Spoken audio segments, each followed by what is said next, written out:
Emma Raducanu looks set to return in Australia at the beginning of 2024. Emma Raducanu has confirmed her comeback plans by signing up to the Australian Open entry list using her protected ranking. The Brit has been out of action since April after opting to undergo 3 surgeries. But there is a catch to her return. With her protected ranking sitting at number 103 in the world, she will still need to play in the qualifying event or hope that a few players withdraw in order to make the main draw. Raducanu's long-awaited comeback finally appears to be on the horizon following some setbacks.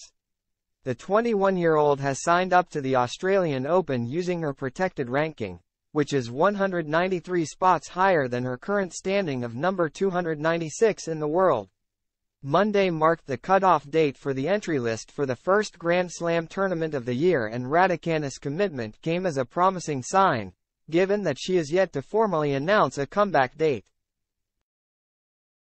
The former world number 10 had operations on both of her wrists and one ankle back in May and has not competed since the Porsche Tennis Grand Prix in April. She was set to compete in an exhibition match at the Macau Tennis Masters over the weekend but pulled out, sparking some concern. However, she later clarified that the decision was a precautionary one, allowing the tournament enough time to find a replacement. With her comeback now set for the beginning of 2024,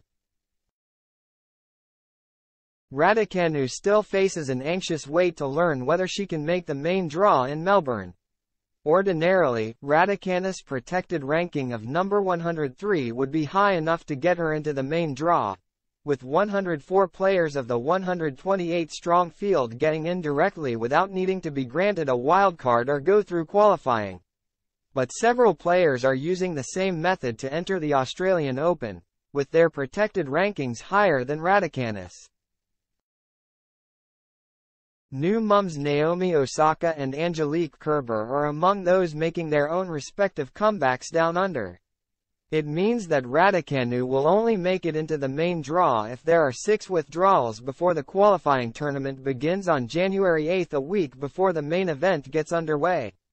If she can't get into the main draw, Raducanu's injury-protected standing is high enough to allow her to compete in the qualifying event. But it could be a tough task for the 21-year-old to come through 3 rounds of preliminary competition in what could be her first tournament in 9 months. Raducanu famously became the first qualifier ever to win a Grand Slam tournament at the 2021 US Open, winning 10 matches in a row without dropping a set. But the Brit was in form back then, coming off a run to the Wimbledon round of -16 and the Chicago Challenger final in the weeks prior.